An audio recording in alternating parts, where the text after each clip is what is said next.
Hello there, welcome back to Olabooks International, where I share with you different books. So today I have something really different for you, and it is this big book here. It is the Betty Crocker Cookbook that has 1,500 recipes. And it is not just 1,500 recipes, it also has some tips that you can learn from. So sometimes I just get to this book and open it up and I just look for something new. When I want to do a new dish, when I want to do something different, maybe the holiday period, or sometimes you just want to say, we're tired of the same thing we've been eating, let's try something new. So you can open up this book and find something that you would like. So this book has different categories. We have appetizers and beverages, the breakfast and brunch, the breads, the cookies and bars, the cakes, the breakfast and brunch, the desserts, cakes, pies and tarts, breads, different kind of fish and shellfish, grilling and smoking. I want to put the spotlight on chapter 9, entertaining. Chapter 9, entertaining. So in this chapter, you find a lot of things that you can use for when you have visitors coming around. Sometimes you have some short meetings or maybe even longer meetings, and you want to do something, something really little, something not too big. You have setting the dining table. Those are some basics of setting the dining table is in the book. You have setting a buffet table, and you also have how you create a cheese tray. Okay, you have tips there, you have examples of what you can do, and you have menus to celebrate, like classic Thanksgiving dinner, the Christmas dinner. You want something vegetarian, you have a game night at your place and you want to do something, you have a backyard bash. All of those things are here, you can get from here. And I believe you will like it. I just wanted to share that with you. Why? Because the weather is changing, and when you have the summer feel, you want different things to do. Like you want a lot of cooking and grilling outside your house. So when you have a book of recipes and a permanent one inside your kitchen cabinet, you can easily reach for it and use what you want from there. And also there are tips about the different kinds of cheese, which one is good for what can you do, and all of that. I'm going to put a spotlight on another page. Let's go to chapter 11, the grilling and smoking. That is what we like to do. And during this season, a lot of grilling and smoking goes on. So you have tips on grilling. Okay, you have the basics. You have basics of how to grill chicken and turkey, beef, pork, and lamb.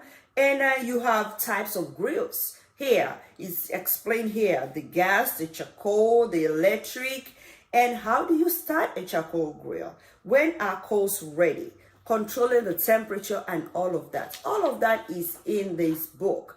And we have recipes of grilled barbecue chicken, turkey on the grill, beer can chicken, different kinds of grilling methods and food. And I'm sure this summer you want to have a lot of life outside. You want to enjoy, you want to grill. So well, if you would like a copy of the book, it's on Amazon and it is displayed on the screen. It comes in 3 different bindings. We have the spiral binding, we have the ring bound, which is what I have here.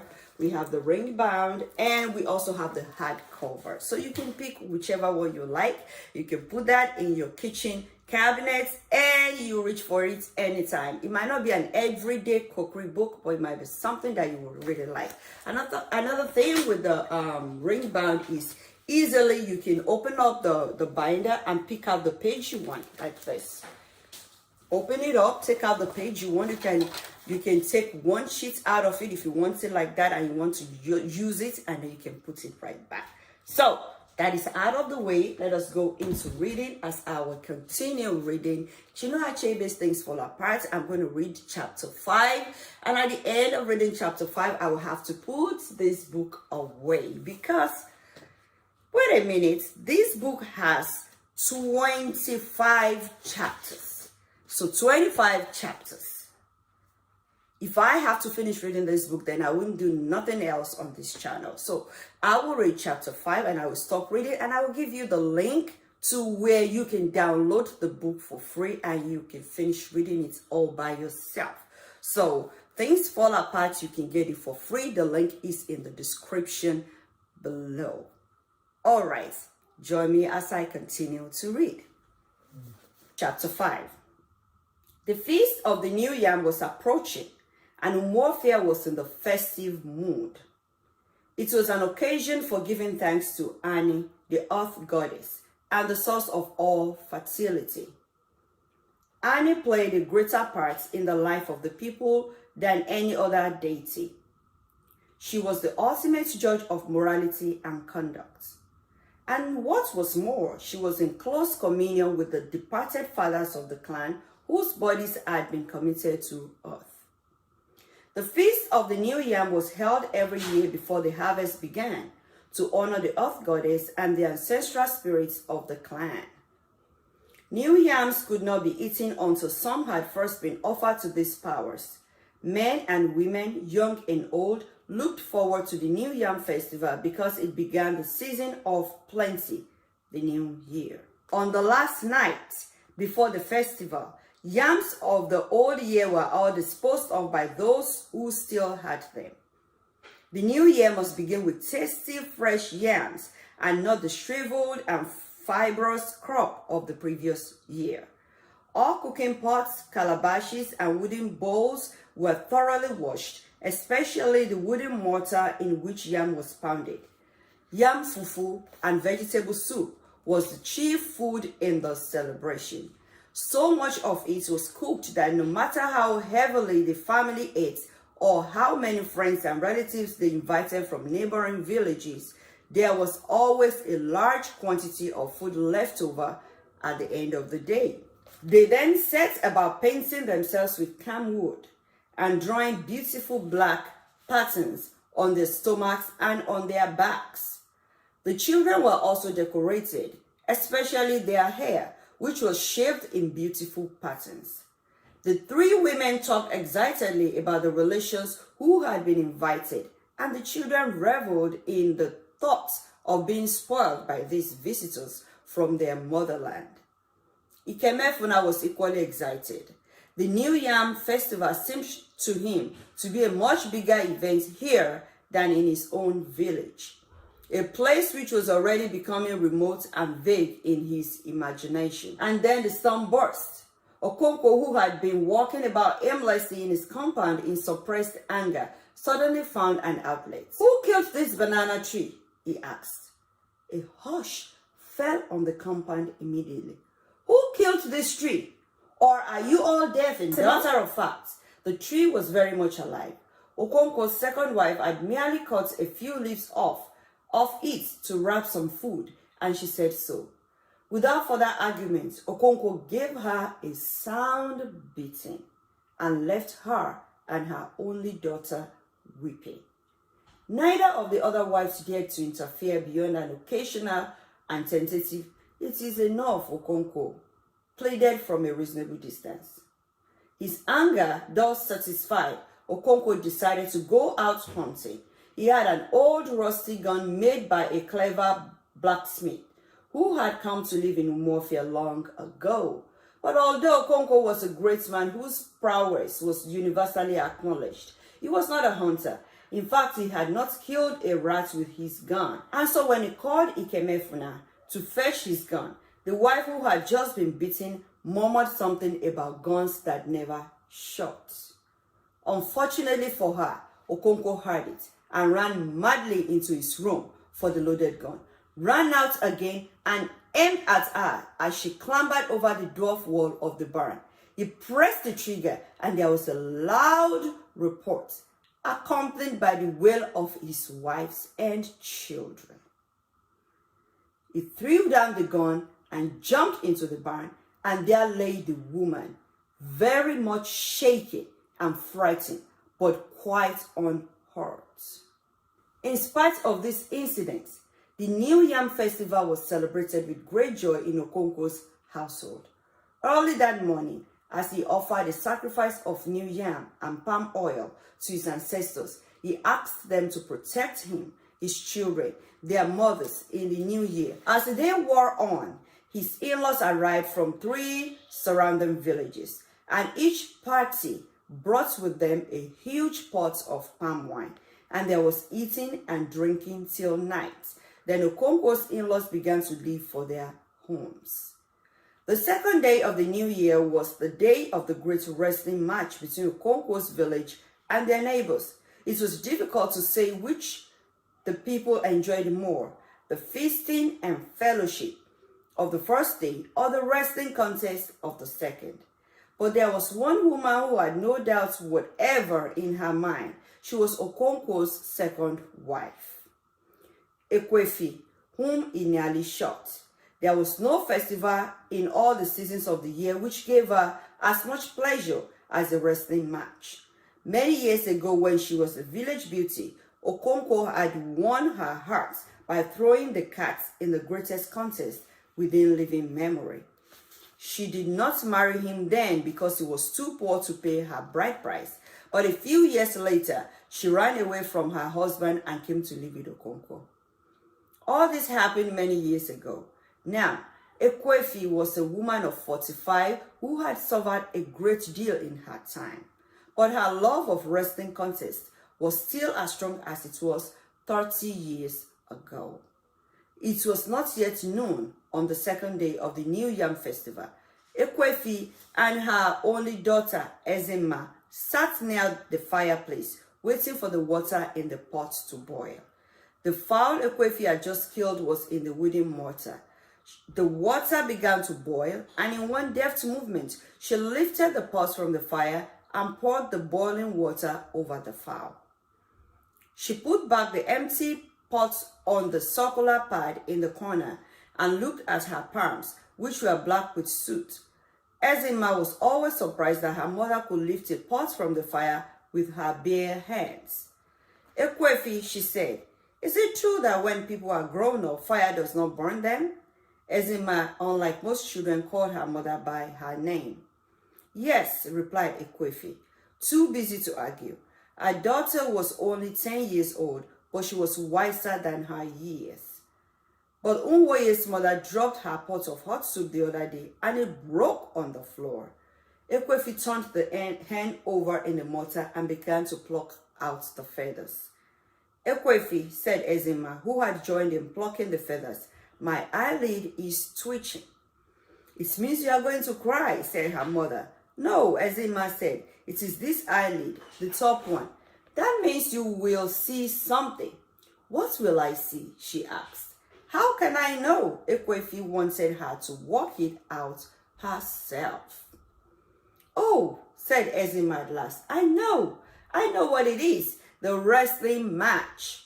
At last the hen was plucked clean. Ekwefi tried to pull out the honey beak, but it was too hard. She turned around on her low stool and put the beak in the fire for a few moments. She pulled again and it came off. Ekwefi, a voice called from one of the other huts. It was Unwoye's mother, Okonkwo's first wife. Is that me? Ekwefi called back. That was the way people answered calls from outside. They never answered yes, for fear it might be an evil spirit calling. Will you give Ezema some fire to bring to me? Her own children and Ikemefuna had gone to the stream. Ekwefi put a few live coals into a piece of broken pot, and Ezema carried it across the clean, swept compound to Unwoye's mother. Thank you, Nna, she said. She was peeling new yams, and in a basket beside her were green vegetables and beans. Let me make the fire for you, Ezema offered. Thank you, Ezigbo, she said. She often called her Ezigbo, which means the good one. Ezema went outside and brought some sticks from a huge bundle of fire. She broke them into little pieces across the sole of her foot and began to build a fire, blowing it with her breath. You will blow your eyes out, said Unwoye's mother, looking out from the yam she was peeling. Use the fan. She stood up and pulled out the fan, which was fastened into one of the rafters. As soon as she got up, The troublesome nanny goats, which had been dutifully eating yam peelings, dug her teeth into the real thing, scooped out 2 mouthfuls, and fled from the hut to chew the cud in the goat's shed. Onwoye's mother swore at her and settled down again to her peeling. Ezima's fire was now sending up thick clouds of smoke. She went on fanning it until it burst into flames. Onwoye's mother thanked her and she went back to her mother's hut. Just then the distant beating of drums began to reach them. It came from the direction of the Ilo, the village playground. Every village had its own Ilo, which was as old as the village itself, and where all the great ceremonies and dances took place. The drums beat the unmistakable wrestling dance, quick, light, and gay, and it came floating on the wind. Okonkwo cleared his throat and moved his feet to the beat of the drums. It filled him with fire as it had always done from his youth. He trembled with a desire to conquer and subdue. It was like the desire for a woman. "We shall be late for the wrestling," said Ezema to her mother. "They will not begin until the sun goes down." "But they are beating the drums." "Yes, the drums began at noon, but the wrestling waits until the sun begins to sink. Go and see if your father has brought out yams for the afternoon." "He has. Unwoye's mother is already cooking." "Go and bring our own then. We must cook quickly or we shall be late for the wrestling." Ezema ran in the direction of the barn and brought back 2 yams from the dwarf wall. Ekwefi peeled the yams quickly. The troublesome nanny goat sniffed about, eating the peelings. She cut the yams into small pieces and began to prepare a pottage using some of the chicken. At that moment, they heard someone crying just outside their compound. It was very much like Obiageli, Inwoye's sister. "Is that not Obiageli weeping?" Ekwefi called across the yard to Nwoye's mother. "Yes," she replied. "She must have broken her water pot." The weeping was now quite close, and soon the children filled in, carrying on their heads various sizes of pots suitable to their years. Ikemefuna came first, with the biggest pot, closely followed by Nwoye and his 2 younger brothers. Obiageli brought up the rear, her face streaming with tears. In her hand was the cloth pad on which the pot should have rested on her head. "What happened?" her mother asked, and Obiageli told her mournful story. Her mother consoled her and promised to buy her another pot. Onwoye's brothers were about to tell their mother the true story of the accident when Ikemefuna looked at them sternly and they held their peace. The fact was that Obiageli had been making inyanga with her pots. She had balanced it on her head, folded her arms in front of her, and began to sway out her waist like a grown-up young lady. When the pot fell down and broke, she burst out laughing. She only began to weep when they got near the Iroko tree outside their compound. The drums were still beating, persistent and unchanging. Their sound was no longer a separate thing from the living village. It was like the pulsation of its heart. It throbbed in the air, in the sunshine, and even in the trees, and filled the village with excitement. Ekwefi ladled her husband's share of the pottage into the bowl and covered it. Ezema took it to him in his obi. Okonkwo was sitting on a goat skin, already eating his first wife's meal. Obiageli, who had brought it from her mother's hut, sat on the floor waiting for him to finish. Ezema placed her mother's dish before him and sat with Obiageli. "Sit like a woman," Okonkwo shouted at her. Ezema brought her 2 legs together and stretched them in front of her. "Father, will you go to see the wrestling?" Ezema asked after a suitable interval. "Yes," he answered. "Will you go?" "Yes." After a pause, she said, "Can I bring your chair for you?" "No, that is a boy's job." Okonkwo was especially fond of Ezema. She looked very much like her mother, who was once the village beauty, but his fondness only showed on very rare occasions. "Obiageli broke her pot today," Ezema said. "Yes, she has told me about it." Okonkwo said between mouthfuls. Father, said Obiageli, people should not talk when they are eating, or pepper may go down the wrong way. That is very true. Do you hear that, Ezima? You are older than Obiageli, but she has more sense. Ooh. He uncovered his second wife's dish and began to eat from it. Obiageli took the first dish and returned to her mother's hut. And then Nkechi came in, bringing the third dish. Nkechi was the daughter of Okonkwo's third wife. In the distance, the drums continued to beat. So we have witnessed culture in different ways in chapter 5. We have seen the children going to the stream to get water. We have seen the mothers cooking, how they make their fire. We have heard about wrestling. You know, the culture is beautiful.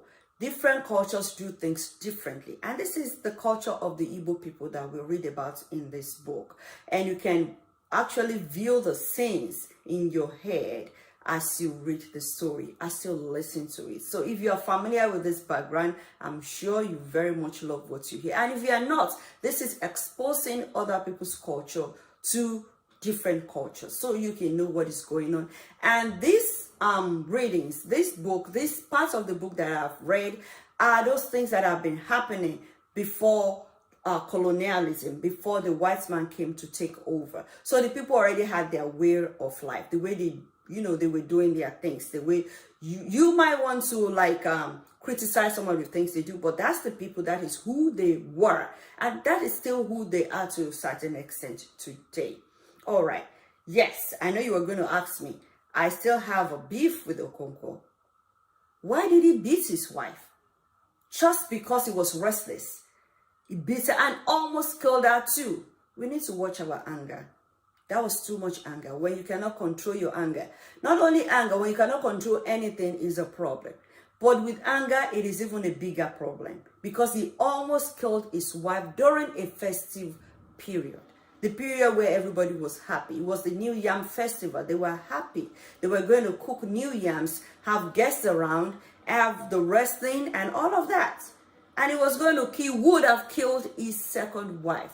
Not because he didn't love her, but because he was angry. We all need to watch our anger. Thank you so much for watching today. And like I said earlier, this is where I'm going to stop reading this book, Chinua Achebe's Things Fall Apart, because it has 25 chapters, and I've linked in the description for you. You can download the whole book and finish reading all by yourself. So when I come to you again next time, I will resume Ola Books Readers Reviews. I have had people requested for it, and I'm going to go for it. And this time I will feature my new book, Good Pedigree, BB Ray. If you've been looking forward to it, now is the time. Join me every Friday for Ola Books Readers Reviews, and I am sure you will not be disappointed. So if you've been watching this channel for some time and you have not subscribed, hit the subscribe button, like, share, and stay connected. Thank you for watching. Until next time, see you. Bye.